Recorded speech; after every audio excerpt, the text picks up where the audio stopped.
Vous servir est une obligation et un devoir pour nous, messieurs et dames, Interface. Troisième numéro de la semaine. Bienvenue à toutes et à tous. Tout au long de cette émission, nous allons revenir sur les mesures fiscales et parafiscales prises à l'époque par le gouvernement Jean-Michel Sama Lukonde au nom de la continuité de l'État. Aujourd'hui, avec la nouvelle première ministre Judith Tuluka, qu'en est-il de l'applicabilité de ces mesures sur le terrain, surtout en ce qui concerne les biens de première nécessité? Est-ce qu'il y a changement ou bien nous restons dans le statu quo? Des questions qui méritent d'être posées, les réponses c'est tout à l'heure, mais aussi on va revenir sur ces débats concernant les changements ou encore la modification de la Constitution de la République démocratique du Congo après l'intervention, le discours du président Tshisekedi à Kisangani. L'opportunité aujourd'hui, si les uns sont d'accord, les autres par contre s'y opposent. Quelle est l'opinion de notre invité? On en parle tout à l'heure. Salut ça. Salut Daniel Roland-Lai, salutations également à ceux qui nous suivent en ce moment et bienvenue à notre invité du jour, Monsieur Aimé. Alors, Monsieur Aimé Tibangu, bonjour et bienvenue sur les plateaux des CML13 Télévision. Je rappelle que vous êtes au cadre du parti IDPS Tshisekedi, bien sûr, et oui.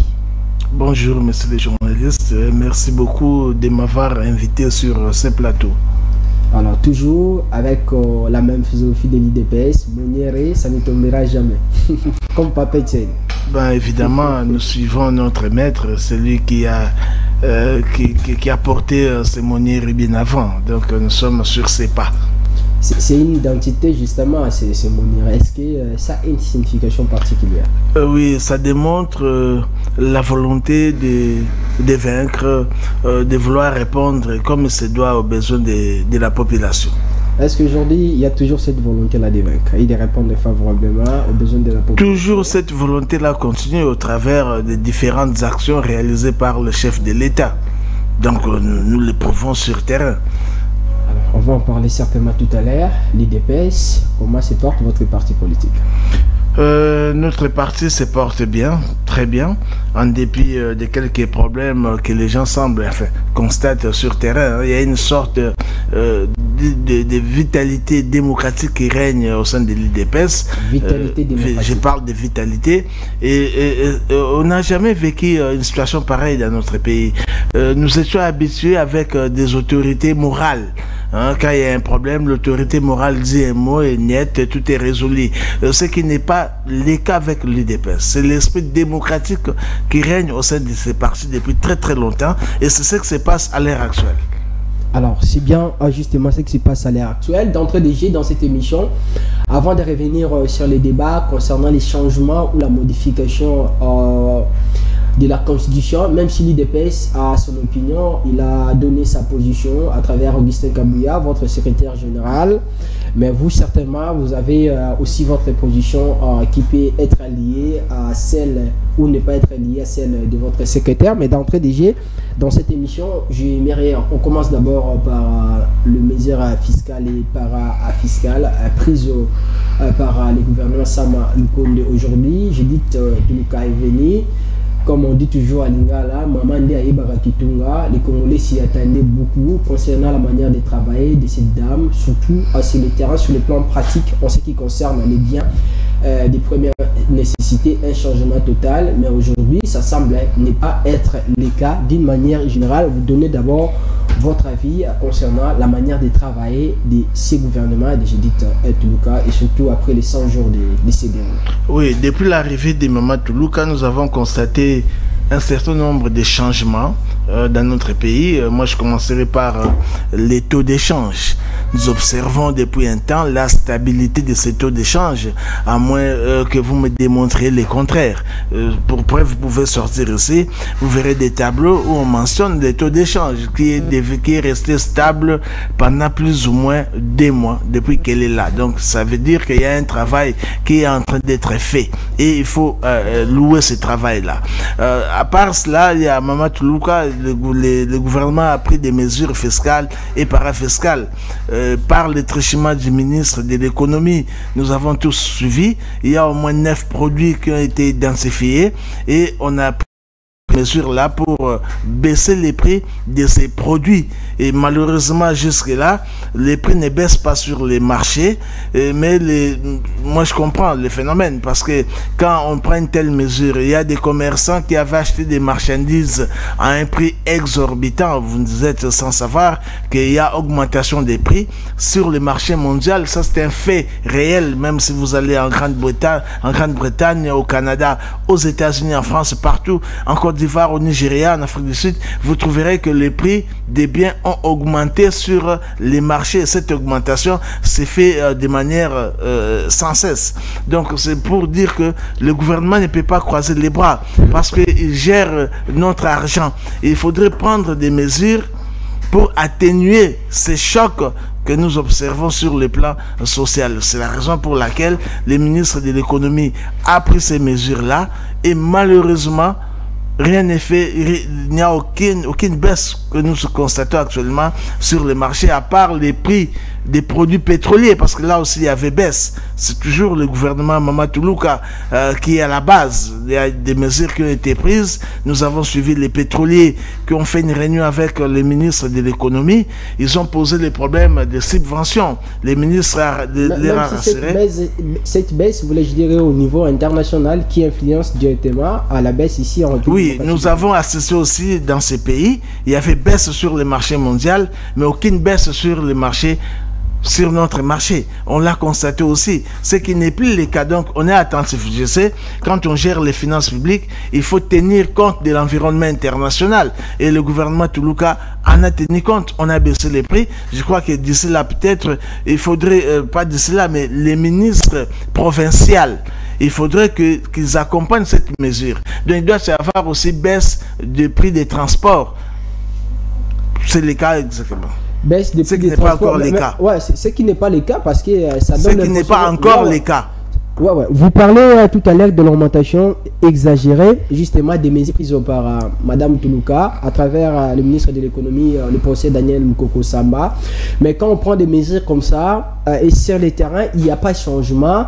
Est-ce que à qui il faut attribuer cet échec? Non, il faut appeler ça ainsi. Il faut pas parler de l'échec à l'heure actuelle.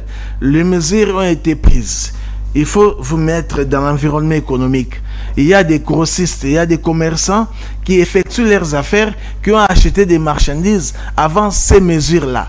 Il faut qu'ils liquident ces marchandises pour appliquer les décisions prises par le gouvernement. Donc nous sommes à ce stade-là. Il est maintenant question que les ministres de l'économie envoient sur le terrain des inspecteurs pour vérifier si les autres ont déjà acheté des nouvelles marchandises qui ont bénéficié de ces mesures-là, de telle sorte qu'ils pratiquent à un prix qui est abordable, permettant aux détaillants d'acheter ces marchandises-là et qu'ils arrivent à écouler leurs produits à un prix aussi acceptable auprès des consommateurs finaux.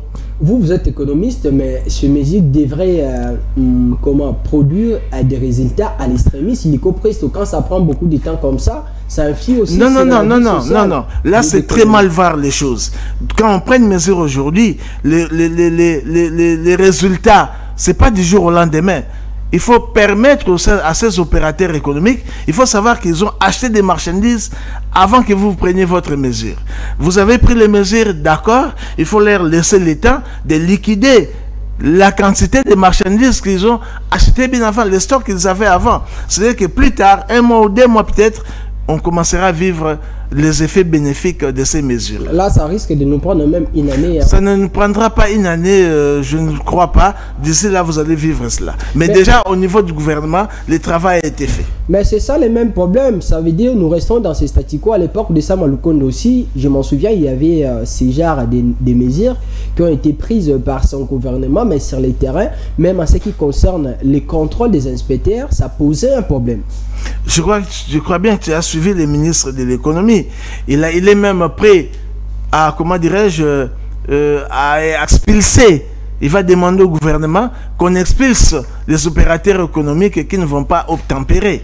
Mais là, ça va influer sur la vie parce que ces opérateurs économiques... Voilà pourquoi il ne faut pas aller trop vite en besogne. Il faut laisser le temps. Ok? c'est un élément, c'est un facteur important dans les affaires. Il faut leur laisser le temps qu'ils liquident les stocks qu'ils ont et après on verra ce qui va arriver. Merci madame. Monsieur Aimé, vous êtes fier de dire que on fait face actuellement à un taux d'échange qui est finalement resté stable. Mais est-ce que vous pensez que cela se fait selon l'attente de la population? L'attente de la population, c'est de voir ces taux-là baisser encore davantage. Mais ce qui est déjà fait est à encourager. Donc nous encourageons Maman Toulouka. Il continue à travailler dans ce sens-là. Il faut vraiment revoir ces taux-là à la baisse de manière continuelle. Pourquoi ne pas revenir au taux de 16 000? Et qu'est-ce qui empêche cela? Bien, ce sont des affaires, maman. C'est pas quelque chose qui doit se faire du tic au tac. Il faut travailler là-dessus, travailler dans le temps pour y arriver. N'oubliez pas que sur le plan mondial, il y a une crise terrible qui frappe le monde. Non seulement la guerre en Ukraine, il faut aussi parler des attaques des rebelles houthis au Yémen qui attaquent des navires de commerce, des navires qui transportent des marchandises au niveau du canal. Cela aussi contribue à l'augmentation des prix. Et voire même, nous avons assisté ici à la, comment dirais-je, à une inflation qui était importée. Pourquoi? Parce que nous avons une économie extraversée, une économie tournée vers l'extérieur. Pour acheter ces micros, ça vient toujours de l'extérieur, il faut des dollars pour les importer, ces appareils de même. Alors, il faut diversifier l'économie. Je crois que vous avez suivi le gouvernement pour résoudre finalement, définitivement ces problèmes de taux, a pu procéder à la diversification de l'économie en mettant en place les pôles, comment on dit ça, les zones économiques spéciales. Et nous avons ici les zones économiques spéciales de Maluku qui produit déjà des effets sur terrain. Voilà. Mais est-ce que le gouvernement du premier mandat a été incapable de décanter cette situation le plus longtemps possible? Non, mais le plus vite possible, pardon. Le gouvernement a balisé les chemins, madame. Nous avons M. Kabila.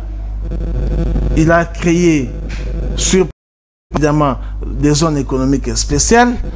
Le gouvernement central, le gouvernement Tshisekedi a compris qu'il faut rendre opérationnelles ces zones économiques parce que nous voulons réellement diversifier notre économie, produire certains biens sur place, diminuer la demande de dollars sur les marchés parce qu'il y a une forte... Comment la monnaie augmente? Notre monnaie se déprécie comment? Parce que la plupart des produits, on a à peu près 80% des produits que nous consommons viennent de l'extérieur. À l'extérieur, on les achète en dollars. Il faut acheter les dollars sur les marchés. Il faut aller sur terrain. Donc, on exerce une certaine pression sur la demande des dollars sur le marché. Alors, il faut diminuer cela en produisant ces biens-là sur place. Voilà pourquoi on a trouvé que cette idée des zones économiques spéciales était très très intéressante. C'est pas seulement à Kinshasa, on a à peu près 4 zones économiques, mais la zone économique spéciale pilote, c'est la zone de Maluku. Si vous y allez, je ne sais pas qu'est-ce que vous attendez pour aller sur place, voir le travail qui est en train d'être fait. Nous critiquons à la télévision, mais nous ne faisons pas un effort d'aller sur place pour recueillir des informations sûres. Il y a un travail qui se fait là-bas de très bonne qualité et c'est magnifique. Je crois que vous avez même des entreprises à Maluku qui nous produisent des carreaux, des faïences et aussi d'autres produits. Sur place, ça s'est fait ici à Kinshasa. Voilà la manière qu'il faut, comment nous allons revaloriser notre monnaie, parce que là, nous allons diminuer la demande des dollars. Au lieu que ces dollars-là servent à importer les marchandises, peut servir à importer les marchandises, nous pouvons les utiliser à autre chose. Voilà ce que le gouvernement est en train de faire. C'est magnifique, c'est très intéressant. Alors, puisqu'on ne sait pas comment expliquer cela à la population et que l'on constate que les travaux tardent pour que l'on puisse trouver cette solution, est-ce qu'on peut dire que le franc congolais est en train de perdre sa valeur parce que actuellement les gens préfèrent convertir ce franc congolais en dollars puisque les francs congolais ne profitent à rien? Là, c'est un comportement économique tout à fait normal. Il faut chercher la bonne monnaie pour effectuer ces opérations. Mais justement, comment faire comprendre cela à la population? De garder votre pouvoir d'achat comme il se doit. Ça, c'est ce que nous avons trouvé. Mais cette nous, monnaie devrait être la monnaie congolaise. Nous avons trouvé cela. On veut maintenant renverser, inverser les choses. Voilà pourquoi nous avons mis en place toutes ces stratégies pour arriver à ce que vous dites, madame. Vous avez trouvé cela et là, vous faites allusion à qui? Vous condamnez qui? Parce que... Non, nous ne condamnons personne. Mais nous expliquons aux citoyens ce qu'on a trouvé seulement. Mais nous ne croisons pas non plus les bras. Nous nous mettons au travail, nous sommes sur terrain. Et ce travail est en train d'être fait. Vous avez trouvé cela, mais ça dire quand même, ça prend beaucoup de temps. Aujourd'hui, on continue de parler de l'économie extravertie, diversification de notre économie. Ça fait 6 ans aujourd'hui que le président Tshisekedi est au pouvoir. Il fallait attendre jusqu'à quand pour que cela devienne une réalité sur les terrains. Sinon, on va rester dans cette histoire-là de la monnaie congolaise a fait ceci, dépréciation de la monnaie congolaise, et puis sur les terrains, des résultats négatifs, surtout qui influent sur la vie de la population congolaise. Moi, j'ai toujours vu des gens se plaindre, dire qu'on ne fait rien sur le plan social, oubliant que pour que le social soit meilleur, il faut mettre en exergue l'économie. Et le gouvernement ou notre régime a compris cela, qu'il faut commencer par l'économie pour répondre positivement aux besoins des citoyens. Vous le dites, l'économie congolaise a toujours été extravertie. Même vous, quand je vous regarde, les habits que vous avez portés, vous ne les avez pas achetés ici. Certainement, vous les avez. On a importé ça quelque part et vous êtes allé acheter. Nous voulons renverser la tendance. Nous voulons que ce paradigme-là change. Voilà pourquoi nous sommes sur des zones économiques spéciales. Nous changeons aussi les paradigmes du développement. Nous voulons que le développement puisse partir de la base. Voilà pourquoi la raison d'être du programme des 145 territoires. Qui s'avère être un programme mort. On n'en parle plus aujourd'hui. Hein. C'est Géto Kalan grec, c'est ces fameux programmes des 145 territoires. Même si aujourd'hui vous démontrez la volonté que votre gouvernement, de votre régime, mais jusqu'à quand les Congolais doivent continuer à attendre? Ça fait 6 ans aujourd'hui. Est-ce que vous avez compris cela maintenant, ou bien vous avez compris cela qu'il fallait changer cette économie depuis les jours où le président Tshisekedi était devenu président de la République? Bon, je ne sais pas si vous êtes dans la logique de ne pas vouloir comprendre. Je vous dis que nous avons trouvé la situation. Je ne suis pas dans la logique de ne pas vouloir comprendre. Nous avons trouvé la situation et nous sommes en train d'y remédier. Ça prend du temps. Mais oui, ça va 6 prendre. ans. Monsieur, ça va prendre du temps. Les investissements ne donnent pas les résultats du jour au lendemain. Donc le président peut finir son mandat et on n'aura toujours pas la solution. Il jette des bases. Il faut qu'il jette, il faut qu'il y ait quelqu'un qui doit jeter des bases. Et ça si l'autre va continuer, si l'autre va continuer, il va continuer. Mais au moins, il va trouver des bases déjà jetées. Il faut commencer quelque part. C'est ce que nous sommes en train de faire à l'heure actuelle. Je vous ai dit, l'extraversion, on s'est dit qu'il faut mettre en place les zones économiques. Et nous y sommes déjà. Et moi, je vous demande d'aller même à Maluku vérifier. C'est ce que j'ai dit, je rencontre ma vie ou des histoires. Allez sur place, vous verrez, nous sommes en train d'implanter des industries qui travaillent là-bas. Dans les jours à venir ici, les Congolais ne vont plus se plaindre parce que le travail est en train d'être fait de ce côté-là. Nous avons aussi compris que pour changer les choses, pour répondre correctement aux besoins des citoyens, il faut changer le paradigme du développement. Il faut parler du développement à la base. Et nous y sommes avec le programme de 145 jours. Lui dit que c'est un programme qui reste je ne sais comment. Mais ça, c'est ce qu'on vous dit sur les réseaux sociaux. C'est que les gens rencontrent. Mais il faut aller sur terrain pour voir le travail qu'on est... Que nous sommes en train d'abattre. Nous construisons des écoles, des routes, des bâtiments administratifs. Je ne vais pas vous citer des coins parce que vous les connaissez. Nous avons même recruté des agences sérieuses, des structures sérieuses dans notre pays pour faire ce travail. Ils ont fait ce travail. Ils ont présenté même ce travail. Nous avons reçu des livrables. Si vous allez à Beseko, vous aurez des informations. Ni de pareillement et notre agence là. Donc nous faisons déjà ce travail dont vous parlez sur ces plateaux. Alors vous dites que le président Tshisekedi certainement il est en train de mettre les bases. Est-ce que lui il est devenu mettre les bases ou bien il est devenu président? Question de mettre les bases et puis changer les choses. Mettre les bases c'est bien, mais changer les choses ça. Monsieur, il faut jeter ces bases là. Obligatoire, c'est une exigence, c'est un impératif. Il faut y aller parce que nous n'avons rien trouvé. Or, les Congolais ont des besoins, ont des problèmes qu'il faut satisfaire. Alors pour les satisfaire, il faut jeter ses bases. C'est la condition sine qua non. Il n'y en a pas une autre. Il faut passer par là pour donner des résultats. S'il lui part, un autre viendra, il va continuer ce travail-là. En jetant les bases, Congo comme Allemagne d'Afrique, je pense. Comme le disait le président. Le président il savait que ça allait être très difficile. Il fallait commencer par mettre les bases, mais lui quand même l'a rassuré. Il a parlé de cette Allemagne d'Afrique. Mais oui, il a parlé de l'Allemagne d'Afrique. Bon, moi je ne voudrais pas utiliser des mots qui vont choquer les gens ici sur ces plateaux. Quand il parle de l'Allemagne d'Afrique, mais il faut ne pas avoir un cerveau normal pour comprendre qu'on ne peut pas construire l'Allemagne d'Afrique en un jour, en 2 jours ou en une année. Il faut des bases pour y arriver. C'est le travail que nous sommes en train de faire. Ce n'est pas pour rien, vous nous voyez construire des routes à gauche et à droite, à Kinshasa, même à l'intérieur du pays, donner des bons bâtiments.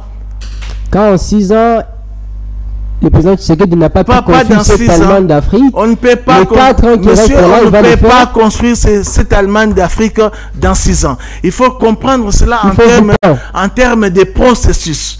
Et nous y sommes déjà dans ces processus. Processus continue, mais même après le départ du président Tshisekedi. Oui, il n'y a pas de problème. Lui, il jette des bases. Il y a un autre qui viendra qui va continuer ce processus-là.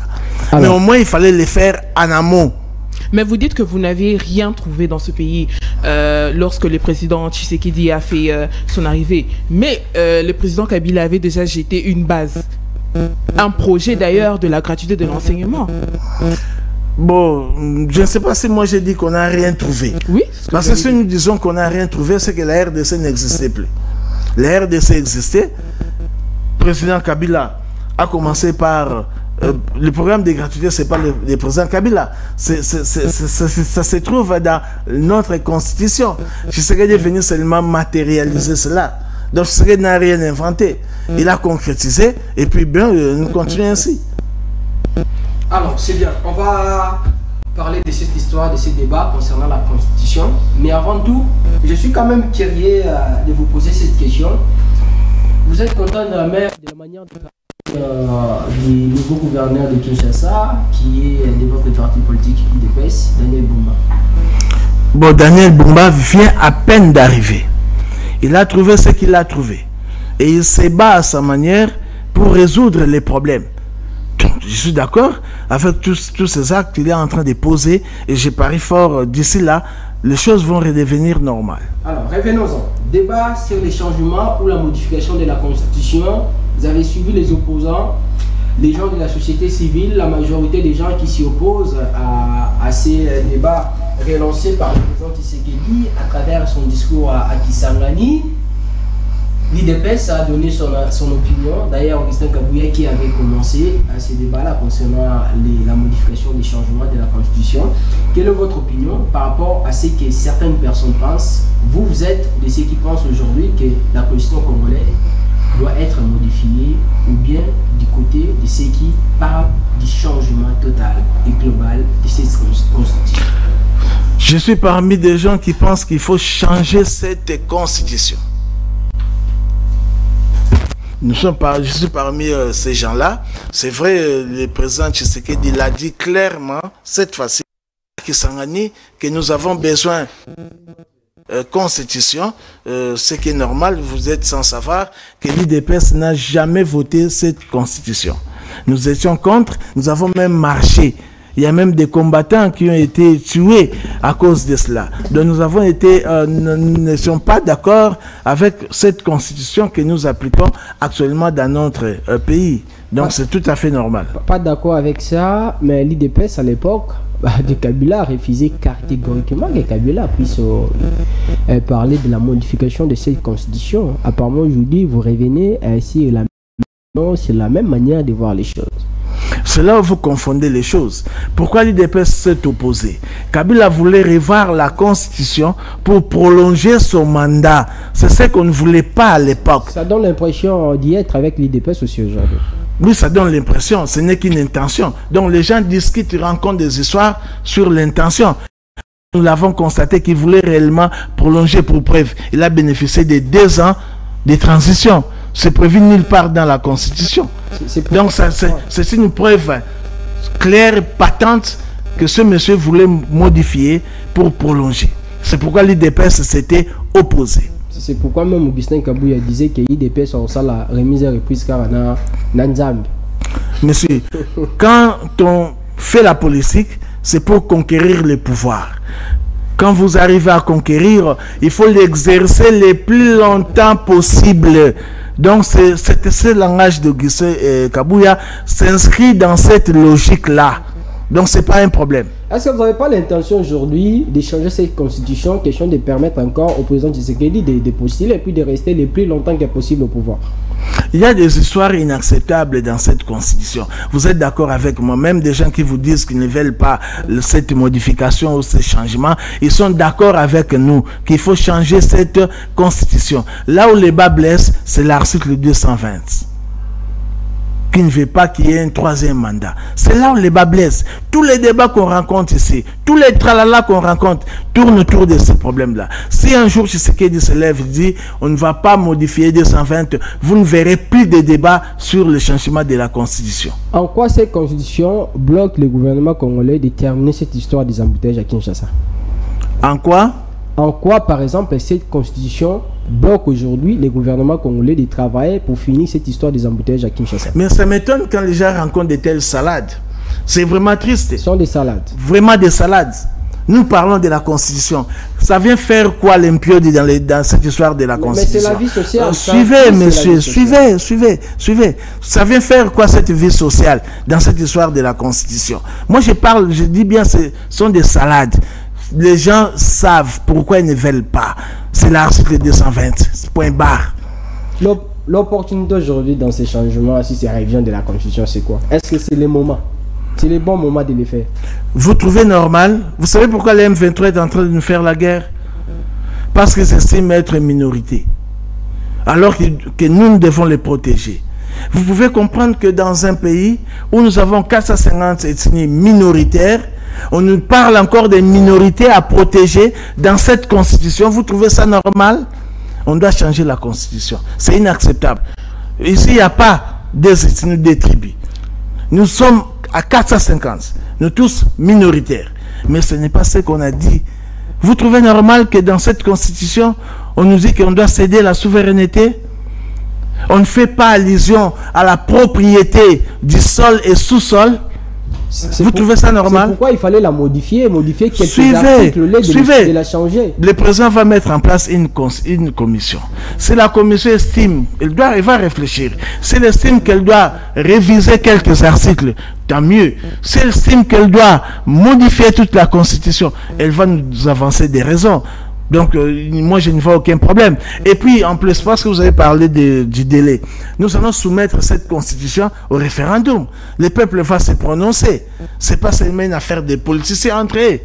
Voilà ce que je peux dire. Mais le problème de notre pays, le problème de la République démocratique du Congo, est-ce que c'est la révision, la modification, le changement de la constitution, ou bien c'est le social et tout ce qui va avec? Entre autres, la faim, la scolarité, la santé et autres, monsieur Aimé.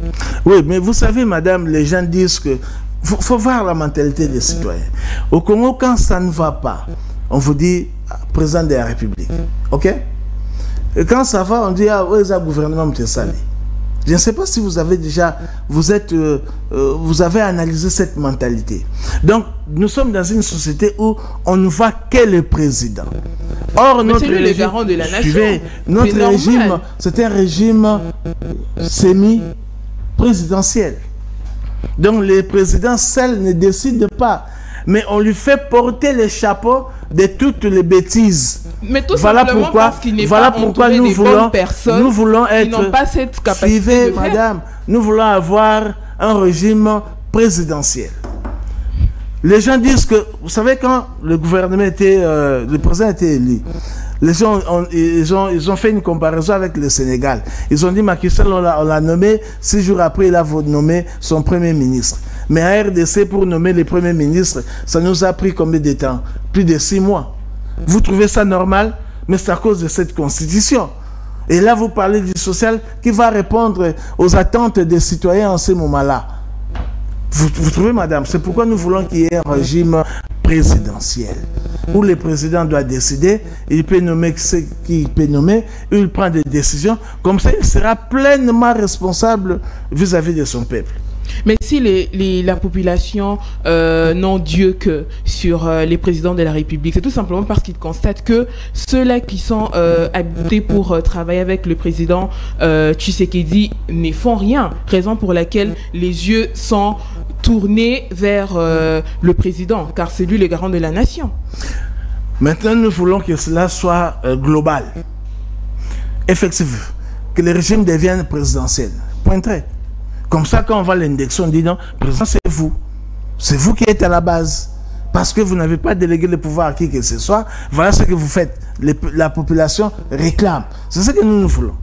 Oui, monsieur. Alors, on termine l'émission avec cette histoire de dialogue. Vous donnez votre opinion, la position certainement de votre parti politique. Vous avez suivi Martin Fayoulou l'autre fois et qui a proposé cette histoire de dialogue pour recréer la cohésion nationale, question de faire un bloc et puis de faire face à ces complots qu'on a toujours qualifiés comme un complot international. Votre réaction à chaud par rapport à ces propositions, l'opportunité de personnellement, j'aime les dialogues. Mais la question maintenant que nous devons nous poser, nous allons dialoguer pour quelle raison? Qu'est-ce qui est à la base de ces dialogues? Quel est l'objet de ces dialogues-là que Martin Fayoulou veut? Au moins pour une fois, j'ai vu Martin Fayoulou réfléchir très bien. Il faut les dialogues. Il faut en politique, il faut toujours dialoguer. Mais nous nous demandons, nous allons dialoguer sur quoi? Y a-t-il un problème? Le peuple a résolu les problèmes de légitimité. Il nous a aidé avec 73%, Martin Fayoulou 5%. L'autre là, c'est une vingtaine de pourcentages. Donc le peuple a résolu ces problèmes-là. Donc quand vous dites qu'il faut les dialogues, c'est pour résoudre quoi? Et lui voudrait que les évêques soient là comme modérateurs. Pour quelle raison? Ils viendront résoudre ils viendront faire quelle médiation? On n'en a pas besoin. Le pays est calme. Si vous remarquez très bien, le pays est calme. Le pays est calme. En dépit de la guerre de l'Est, le pays est calme. Regardez très bien dans la société, il y a une sorte de quiétude sociale à l'heure actuelle au niveau du pays. Il n'y a pas de tension, il n'y a pas de problème. Je ne sais pas, le président dit opposition à Nzala. Les gens ont dit, mais il parle de prochaine Nzala comment? Parce que lui-même était comme ça, je ne sais pas. Mais je ne sais pas si les gens comprennent parfois certaines choses. Quand on dit opposition de Nzala, qui est dans cette opposition? Vous avez un type comme Moïse Katumbi, mais c'est un millionnaire. Vous avez Joseph Kabila Kabange, qui est devenu riche grâce à notre argent ici au Congo en tant que président. Vous avez Martin Fayoulou. Martin Fayoulou n'est pas un pauvre. Moi, j'ai déjà discuté avec Martin Fayoulou dans sa résidence. Il nous a dit qu'il gagnait au moins beaucoup d'argent à la fin de chaque semaine. Il a investi dans beaucoup de choses. Ce n'est pas un pauvre. Quand vous prenez Mouzitu, il n'est pas pauvre. Il était inspecteur des finances. Quand vous prenez les autres, Loubaya et Delisanga, ils ne sont pas pauvres. Le chef de l'État fait allusion à quoi? C'est quand il parle de l'opposition à Nzala, il y a PTP, il y a Lembele. Il fait allusion à quoi? Il fait allusion Nzala en termes d'idées. C'est une opposition qui n'a plus d'idées, qui n'a plus de stratégie, surtout des mobilisations. Ils sont incapables de mobiliser les gens. Même quand on les laisse, on encadre les marches. Vous voyez vous-même combien de militants viennent? Juste une centaine. Vous comprenez? Il s'agit de ces Nzala-là en termes de stratégie. Donc il ne s'agit pas de Nzala comme les gens l'interprètent. Il y a Bilamba, il y a Roulia. Non, ce n'est pas du tout ça. Nous faisons allusion à Nzala au Rwandais. Et puis moi je donne présent raison. Et ça vraiment opposition à Nzala. Pour preuve, à l'heure actuelle, ils sont tous à l'extérieur du pays. Il y a même un qui est allé chercher le pouvoir au Rwanda. Ça c'est quel genre d'opposition? Donc, les présents à raison, ils ont opposé à Nzala. Mais vous cherchez à ce que l'opposition puisse s'unir avec le pouvoir, car vous dites que nous sommes bien s'unir évidemment... avec le pouvoir, madame, dans quel sens? Vous dites que nous sommes parce que vous dites que nous sommes bien évidemment un pays démocratique. Mais pourquoi lorsqu'il s'agit du dialogue, vous dites que cela ne servira à rien? Mais oui, mais il faut... Mais donnez-moi une raison. Ce dialogue-là aura quel objet? L'avancement du pays, par exemple. Quel avancement du pays? Le pays avance. Quel avancement du pays? Ah, donc tout va bien dans ce pays? Pas tout va bien, madame. Moi, si je dis que tout va bien, je deviens malade. Tout ne va pas bien. Bon, puisque il y a encore des problèmes. Puisque tout ne va pas bien et qu'il y a encore des problèmes, en quoi est-ce que le pays est calme? Mais il y a une quiétude sociale. Vous avez vu des gens s'agiter ici? Vous avez vu des gens organiser des villes mortes? Est-ce que vous les avez vus organiser des marches? Une opposition qui est même incapable de raisonner. Il fait ce qu'il fait de mort. Vraiment, opposition, ça. Il y a ça là, vraiment. Alors, monsieur Aimé Tchibangou, vous concluez l'émission. Merci beaucoup de m'avoir invité ce matin. Nous avons échangé, c'était bien, c'était chaud. C'est ce que nous aimons à l'IDPS, cet esprit démocratique, cet esprit du débat. Et je l'ai vécu. Un grand merci. Je crois que c'est la première fois et ça ne sera pas la dernière fois. Merci beaucoup. Ça ne sera pas la dernière fois, ça c'est promis. Merci. Merci, Sam. Merci Daniel, merci également à vous Monsieur Aimé d'avoir accepté cette invitation. Je profite par la même occasion pour souhaiter un heureux anniversaire à celle qu'on appelle Krivine Lou Kombo. Beaucoup de bonheur, de santé, de prospérité, mais également de longévité. Alors merci à toutes et à tous et merci de nous avoir suivis. On va se retrouver demain pour le 4e numéro, avant-dernier de la semaine. Que vive la République, vive la RDC. Restez-nous toujours fidèles. Merci beaucoup.